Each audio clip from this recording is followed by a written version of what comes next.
진정 하나님을 예배하는 거, 우리가 예배당에 왔으만 예배하는 거, 그리고 일주일 내도록 하나님을 잊고 살고 급한 일 생기면 하나님 찾고, 그런 하나님이 아니라 정말 동행하시는 하나님,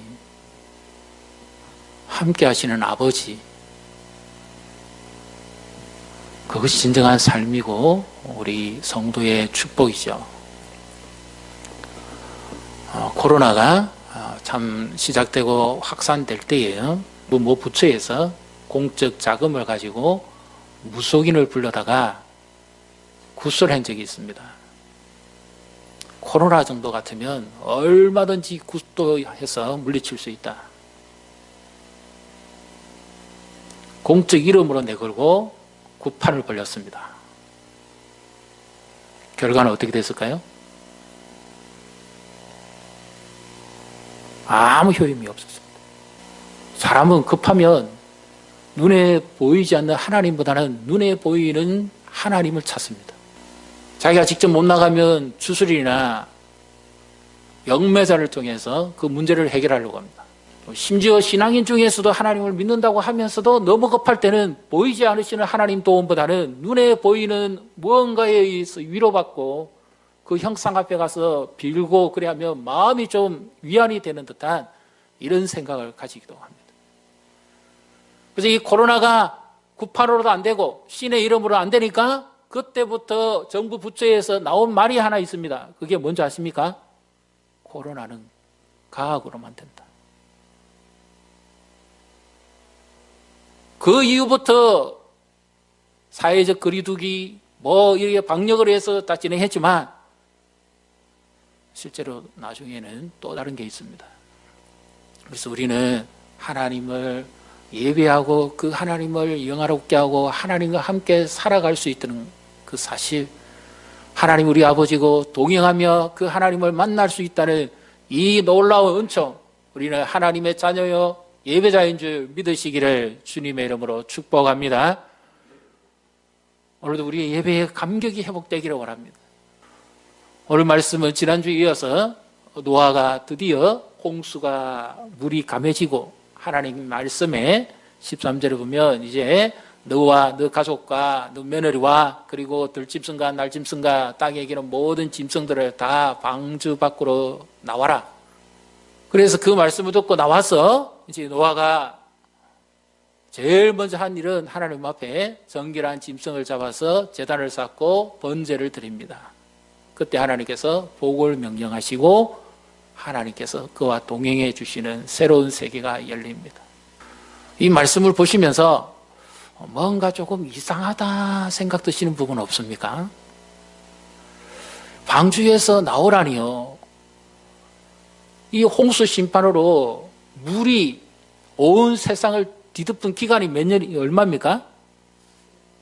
한번 보십시오. 이게 노아가 600세 홍수가 내리기 시작해서 601년 몇째 달까지입니까? 예. 그러면 지난번 우리가 봤을 때가 53일인가 그랬고, 지금 또 이렇게 하면 물이 땅 위에 가득 차고 모든 것이 물 아래 잠겨 있고 수장되었습니다. 한마디로 말해서 동물이고 식물이고 땅이고 찌꺼기 하나까지 방주 밖에 있는 것은 다 죽었습니다. 건질 게 하나도 없습니다. 그런데 하나님께서 갑자기 15절을 한번 보십시오. 이제 601살 되는 때입니다. 노아가 둘째 달 21의 날에 땅이 말랐더라 그렇게 말씀하면서 15절에 우리 15절 16절을 같이 읽습니다. 하나님이 노아에게 말씀하여 이르시되 너는 내 아내와 내 아들들과 내 며느리들과 함께 방주에서 나오고. 어떤 생각이 드세요? 우리는 올 여름에는 정말 코로나도 힘들었지만 난데없이 수트 태풍이라 불리는 이름의 태풍들이 연 3주를 우리나라를 거쳐갔습니다. 한 번은 저쪽으로, 한 번은 이쪽으로, 한 번은 비껴가고. 그런데 그 태풍이 올 때에 저 섬진강 지역에는요, 강이 범람해가지고 바다가 되어버렸어요. 하늘로부터 비가 얼마나 쏟아지는지, 그 농사 짓는 분들, 축산하시는 분들, 양식업 하시는 분들 하늘만 쳐다보고 하늘이 구멍이 난 것처럼 망연자실하고 주저앉았습니다. 자식같이 키우던 그 생물들이 죽어가는 모습, 그리고 농작물이 수확을 앞두고 있는데 다 떨어져 버리고 하나도 남는 거 없고 건질 거 없고 다 앙상하게 다 썩어버리고 하루 이틀만 지나도 그와 같았습니다. 그런데 한 2주는 공교롭게 수요일 저녁만 되면 태풍이 왔고요. 마지막 세 번째는 월요일에 왔습니다. 이 연 3주지만 하루 이틀을 지나고 가서 다행이지 이 3주가 계속 태풍이 몰아치고 비바람이 불었다고 생각해 보십시오. 남는 거 있겠습니까? 제가 마지막 태풍 마치고 난 다음에 왔을 때요, 이 주변에 온통 쓰레기 밭이었어요.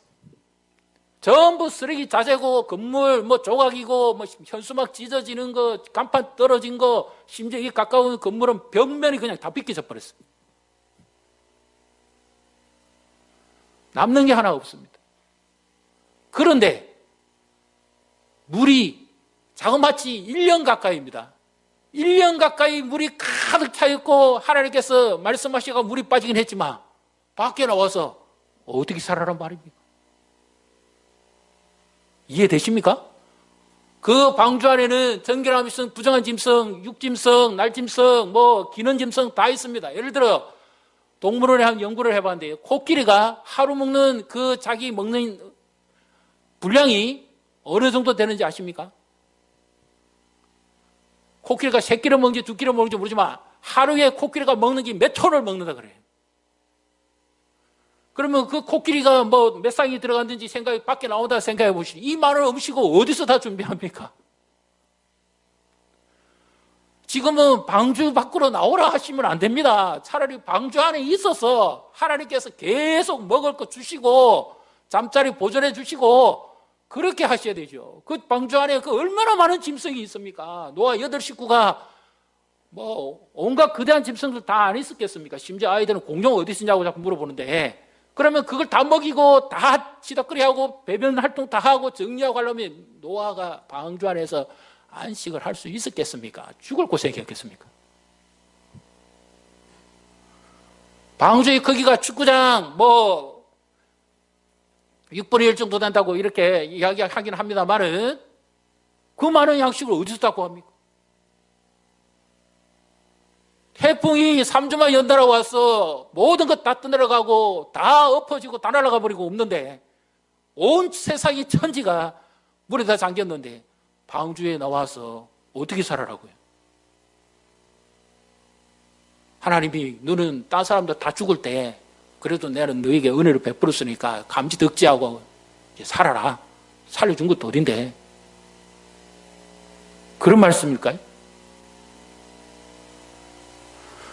미국의 아리조나주에 가면요, 제가 선교사님 만난 적이 있는데 그랜드 캐년이라는 곳이 있습니다. 그 그랜드 캐년은 미국의 그 콜로라도 강의 협곡으로 이렇게 나와 있는데요, 거기에 예수 안 믿는 학생들이나 젊은이들이 가면 그 그랜드 캐년에서 하나님의 창조의 말씀을 전하는 선교사님이 있습니다.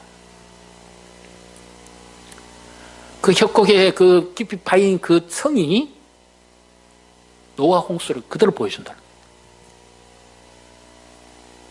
현장에서 보고 말씀을 듣고 깨달아 알아서 아, 진화가 아니구나. 정말 하나님이 말씀하신 대로 되었구나. 그래서 거기서 회개하고 예수 믿는 사람들이 그렇게 많이 생긴다고 그럽니다. 온 땅이 물에 다 잠겼어요. 남는 거 하나 없어요. 건질 거 하나 없습니다. 그런데 하나님이 밖에 나가서 이제 살아라. 나와라. 뭘 먹고 뭘 마시고 어떻게 하라고요? 이게 완전 물천지, 물 다 빠져도 마시는 물이 있겠습니까?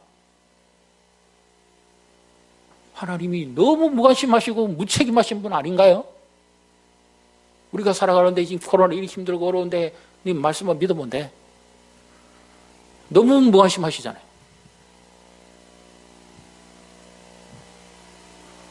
하나님은 무엇을 말씀하시고자 하십니까?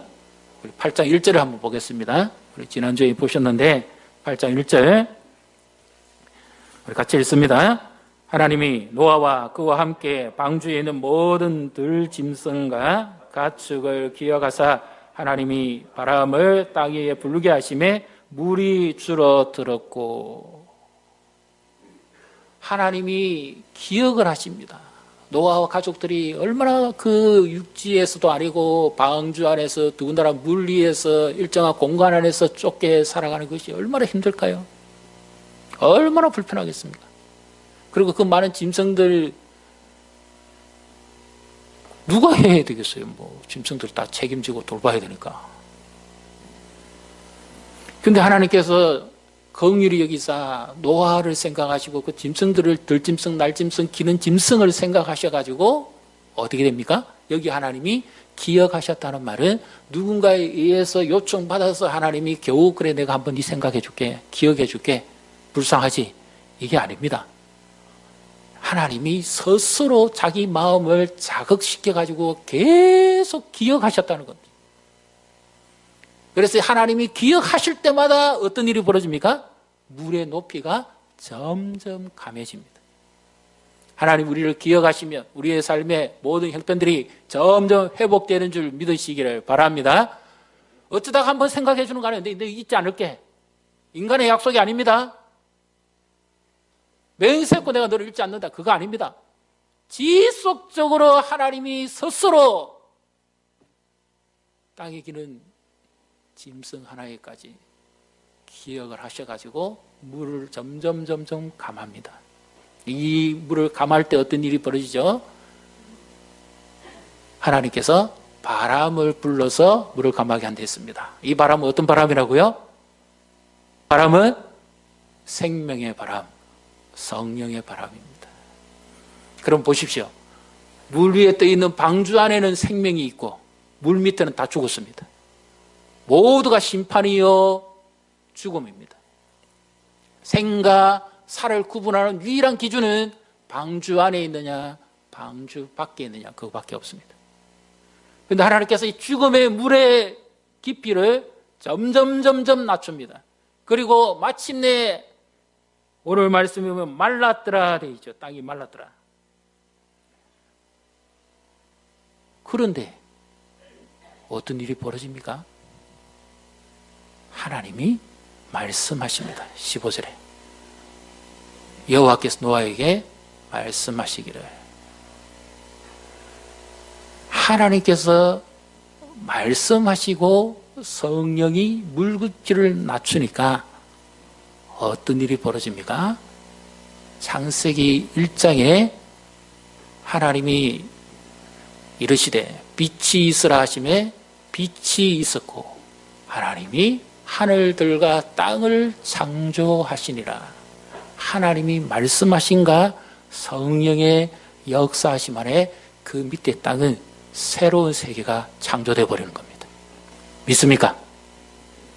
하나님이 아담과 하와에게는 에덴 동산을 지어서 주시고 거기서 땅을 생육하고 번성하고 정복하고 다스리라 하신 그 하나님이 노아에게는 물을 완전히 감하게 하시면서 생명의 바람이 불수록 불고 불어서 드디어 하나님께서 새로운 세계를 만들어 주시는 겁니다. 에덴 동산은 아니지만 하나님은 무에서 유를 창조하신 분이죠. 말씀으로. 역시 여기도 똑같이 하나님께서 그 원리를 적용합니다. 말씀으로 복을 내리시고 명하시며 하나님이 축복하시죠. 보십시오. 17절 같이 읽습니다. 너와 함께한 모든 혈육 있는 생물 곧 새와 가축과 땅에 기는 모든 것을 다 이끌어내라. 이것들이 땅에서 생육하고 땅에서 번성하리라 하시매. 하나님의 복이 말씀으로 임하시는 거예요. 그리고 그 말씀대로 이루어지는 겁니다. 믿습니까? 우리의 신앙은 환상도 아니고 생각도 아니고 하나님의 말씀을 믿는 겁니다.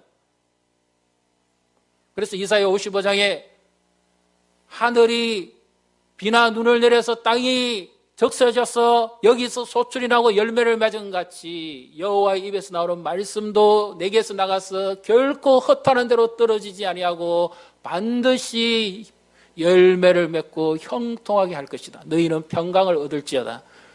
그렇게 말씀하시죠. 하나님 말씀대로 우리의 삶의 중심에 하나님이 계시고 하나님 말씀이 우리에게 임할 때 우리는 힘을 얻고 일어서고 회복된다는 사실을 믿으시기를 바랍니다. 말씀과 우리와의 거리입니다. 하나님과의 거리입니다. 하나님이 말씀하시니까 완전히 죽음이에요. 아무것도 없어요. 시체 썩은 냄새가 나야 되고 전부 사체가 둥둥 떠다녀야 되고 동식물이 다 죽어야 돼요. 땅이 다 썩어서 죽어야 됩니다.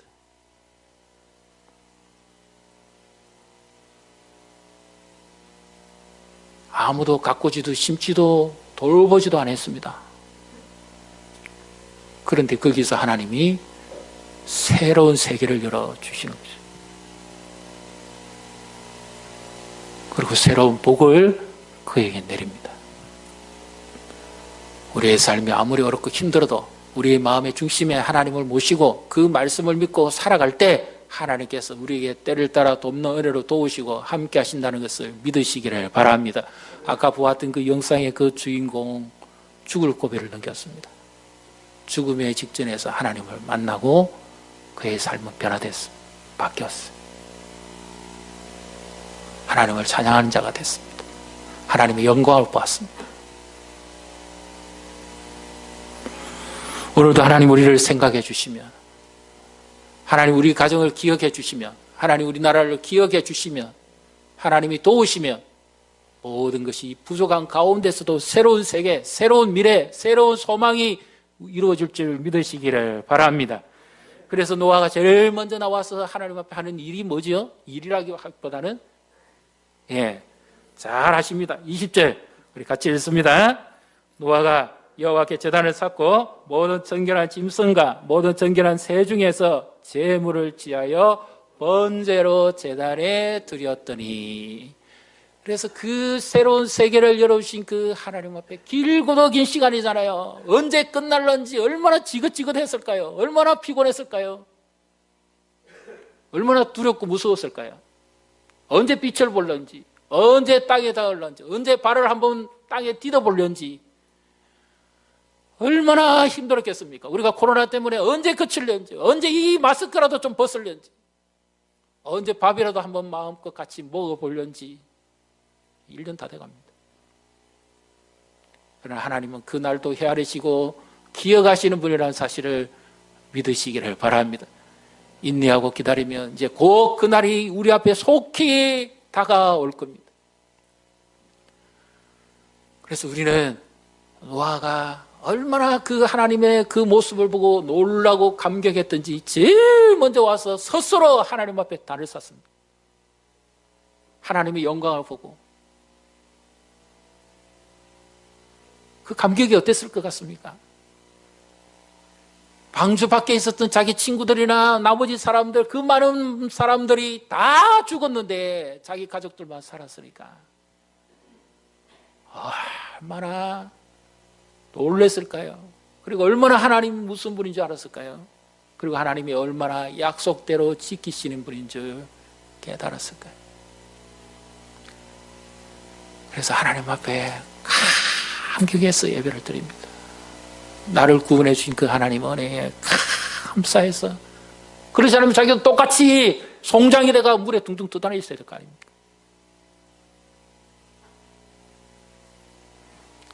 하나님의 은혜가 그 영혼을 살리고 회복시킵니다. 우리는 어떻습니까? 오늘 하나님 앞에 예배합니다. 요즘 우리는 예배하면 어떤 생각이 드세요? 이미 우리의 뇌리에 공중전파의 영향과 매스컴의 영향과 사람들과 기관의 영향에 의해서 예배는 뭐죠? 비대면이다.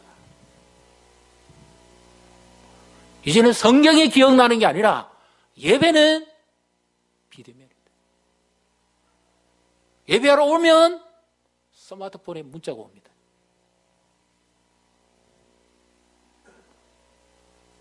직장에 나가면 교회 가지 마라.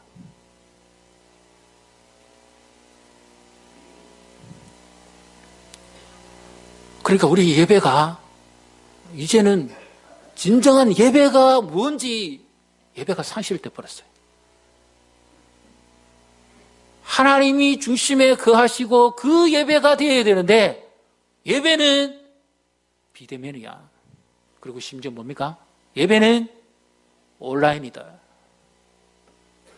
하나님 앞에 나오는 것이 아니라 오늘도 모니터 앞에 앉는 거예요. 오늘도 스마트폰 화면 앞에 앉아 있는 겁니다.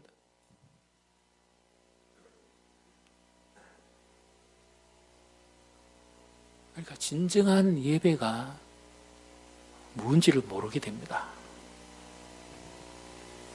요한복음 4장 23절 24절에 아버지께 예배하는 자는 참으로 이렇게 예배하는 자니 하나님의 영이시니 영과 진리로 예배할지니라 이렇게 말씀하고 있죠. 예수님이 사마리아라고 하는 그 지역에 수가성의 우물가에 가서 목이 마르시기도 했지만 미리 어떤 목적을 가지고 누구를 기다립니다. 예수님께서 거기에 머무시고 얼마 안 있어서 한 여인이 예수님께 가까이 우물가로 옵니다.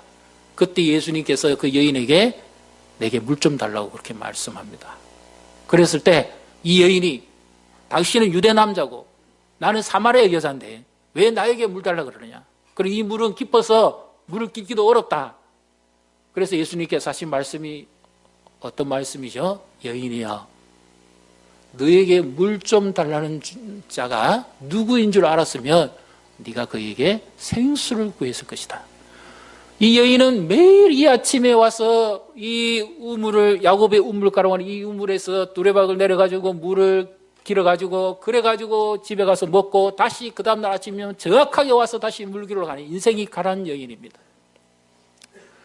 남자가 다섯이니까 자기 욕망과 인생의 꿈을 펼쳐보기 위해서 이 남자, 저 남자 지나가는 세월에 상처만 많고 고통과 많고 아픔만 많고 절망만 많고 소망 없이 살아가는 여인입니다. 그 여인에게 예수님이 의도적으로 그가 오기를 기다리고 접근하고 있었습니다. 그래서 예수님이 예배에 관한 말씀하시죠. 이 여인이 예수님을 보자마자 당신은 선지자로서이다. 왜 그랬을까요? 남편을 데려오라 그러니까 나는 남편이 없습니다. 그리고 예수님이 대답하시기를 그 말이 맞다. 네가 남편이 넷이 있었고 지금 살고 있는 다섯 번째 남자도 네 남편은 아니다. 그러니까 선지자라고 해서 놀래가 마음속에 숨은 것이 드러나니까 두려워서 그렇게 말합니다. 그때 예수님이 하신 말씀이 선지자보다 내가 더한 자니라. 그러니까 이 여인이 즉각 이런 고백을 합니다. 우리는 조상 때부터 이 거리심산에서만 예배했습니다. 야곱의 우물가가 있는 이곳에서 우리는 전통적으로 대대로 예배하고 제사 지내고 했습니다. 그런데 알고 보니까 당신들은 예루살렘 성전에서만 제사를 지낸다고 하더라고. 그렇게 묻지요.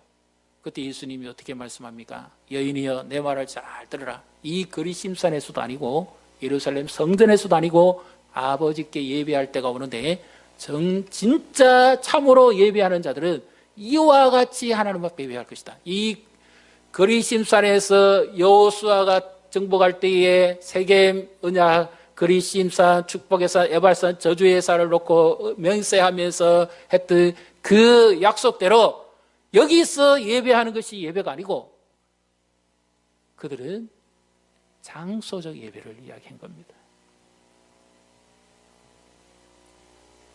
대대로 우리는 제물을 바쳐드리고 여기서 예배했다. 그런데 왜 예수님이 자꾸 영이라고 할까요? 영은 형상이 아닙니다. 신 앞에 그냥 제물만 갖다 바쳐놓으면 받으시는 분이 아닙니다. 그 다음에 유대인들 거룩한 성전이라고 구별하는 그 하나님의 성전 안에서만, 성전이라고 하는 그 울타리 안에서만 예배를, 제사를 지내야 하나님이 받으신다. 그들의 예배는 문제가 뭡니까? 하나님보다 성전이라고 하는 성전을 더 신성시 한 겁니다. 여기 있어만 제물을 잡아야 하나님이 받으신다. 여기는 무엇의 제한이죠? 장소와 시간을 제한시켜버린 겁니다. 그래서 하나님은 영이시니까 어떻게 해요? 시간과 공간을 초월합니다. 장소를 초월합니다. 그럼 우리가 잘 알고 있는 여기 이제 한번 질문 한번 드려볼게요. 진리는 무엇입니까? 하면은 혼란이 있으실 것 같아서. 진리는 누구시죠? 예, 내가 곧 길이요 진리요 생명이니 나로 말미암지 않고는 아버지께로 올 자가 없느니라. 진리는 예수님입니다. 맞죠? 그럼 여기 영은 영과 진리로 예배하라고 그랬잖아요. 그럼 여기 영은 뭘까요? 우리는 전부 다 대부분 성령을 알고 있습니다. 근데 원문에 보면 그냥 영입니다. 진리 안에서 내 영혼이 온전히 하나님을 바라보고 그 하나님께 모든 인격과 영혼을 다해서 하나님을 향해서 드리는 인격적인 예배가 영과 진리로 드리는 예배입니다. 그래서 그 예배의 가장 중요한 것은 하나님이 임재해 주시느냐 그렇지 않느냐입니다. 이 예배는 또 하나 공동체적 예배가 되어야 됩니다. 하나님이 그 무리들 가운데 내가 임하시겠다 그랬죠. 지금 우리는 어떻습니까? 이 코로나로 인해서 병원에 계신 분, 몸이 불편하시거나 가족을 돌봐야 될 분, 아니면 해외에 나가서 부득불 어떤 목적을 위해서 떠나 있을 수밖에 없는 분들, 그분들은 영상을 해서 하나님 앞에 예배하셔야 됩니다. 어쩔 수 없으니까. 갈 데도 없으실 거고. 그렇죠? 그러나 그 외에 우리의 예배는 비대면 예배가 아니라 공동체 예배입니다. 하나님을 만나는 것이 진정한 예배입니다. 그래서 이제 우리는 이 대형교회 사역자들이요, 여러 이 코로나 이후 예배 모습을 그 실화를 영상으로나 글로 옮기는 게 있습니다. 처음에 코로나 시작되고 난 다음에 2달 동안에는 하나님 앞에 예배해야 된다는 이 구별된 마음이 있어서 집에서도 양복 입고 옷 갖춰 입고 소파나 TV 같은 거나 모니터 앞에서 가족이 둘러앉고 성격책 내고 정성껏 예배를 하더랍니다. 그런데 2달이 지나고 나니까 예배가 내가 선택이 돼버리는 거예요. 시간도 내가 임의로 맞춥니다. 그리고 예배를 하다가 목마르면 냉장고 문 열고 물 마시러 가고, 화장실 가고 싶으면 화장실 가버리고, 그리고 스마트폰으로 예배하는 제일 약점이 뭡니까? 제일 방해가 난데없이 문자나 전화가 오면 뚝 끊겨버립니다. 그리고 그 예배하다가 갑자기 다른 채널로 바꿔버립니다. 내 서로가 돼버린 겁니다. 하나님 중심 예배가 아니에요. 하나님을 만나겠다는 그 간절함과 그 마음이 없는 겁니다. 온 영혼을 다해서 하나님을 바라보고 기대하는 그 마음이 없고, 그냥 오늘도 모니터 앞에, 오늘도 스마트폰 앞에서 내 바쁜 일 있으면 도중에 꺼버리고 나갑니다. 이건 예배가 아닙니다. 그래서 이제 우리가 예배를 회복하십시오. 우리 한번 따라 하십시다. 다시 하나님 앞으로. 예배는 공간의 문제가 아닙니다. 그러니까 뭐 영이시니까 아무 때나 예배도 안 되냐? 아닙니다. 하나님 앞에 바로 앉아서.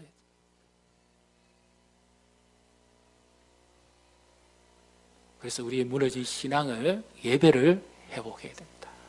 노아는 죽은 가운데서 자기를 건져주신 그 하나님을 얼마나 기쁘고 감사했던지 제일 먼저 단을 쌓고 하나님을 예배합니다.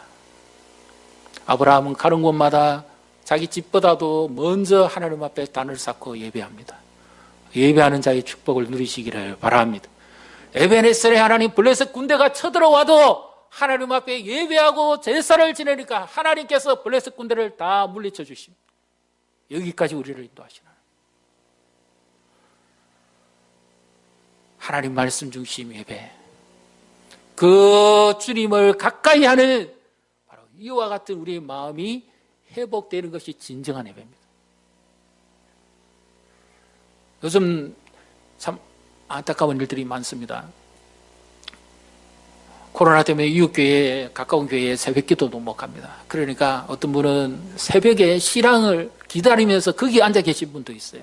제발 이제 이 말씀이 나오기만을 기다리는 분이 있습니다. 그런 분들은 얼마나 예배를 사모하고 하나님을 가까이 하고자 하는 마음이 있습니까? 새벽은 부득불 그렇게 못한다 할지라도 이제부터는 예배는 어디로요? 하나님 앞으로, 교회로 나와셔야 됩니다. 그래 칼빈이 뭐라고 그랬는가 하면 교회밖에는 구원이 없다고요. 교회는 신자의 어머니입니다. 어머니의 생명줄 관계가 끊어지면 아이는 죽어버립니다. 아무리 신앙이 좋은 사람도 석 달만 예배 안 하고 지나면 불신자와 똑같이 돼버립니다. 아무리 예배의 능력이 없습니다. 그래서 이제부터 우리는 코로나 비대면 잊어버리십시오. 예배는 어떻게 해요? 하나님 앞으로. 일부에도 말씀드렸는데 요즘 우리가 원래 11시 예배하다가 우리 공간이 부족해서 1, 2부 예배 나누고 교사들하고 교육부서를 살리기 위해서 그렇게 했는데 한동안 1부 예배가 2부 예배보다 더 많이 나오고 예배가 바뀌어버렸어요.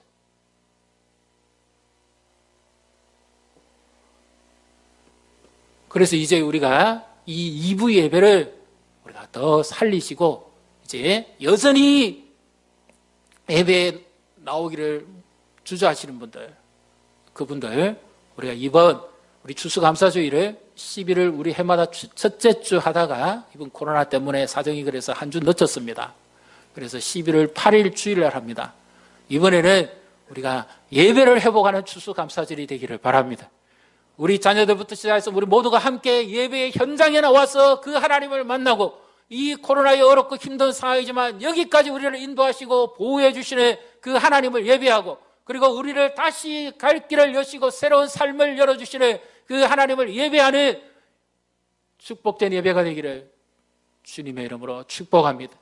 그래서 우리가 기도하시고 기간에서나 세일에서나 우리가 그동안 2부 예배 마치면 세일 모임도 하고 기간 모임도 하고 재직회도 하고 또 식사도 같이 하고 그런 교제 시간이 있었습니다. 그런데 이것이 코로나 때문에 지금 못합니다. 심지어 교회는 명수까지 제한시켜놨습니다.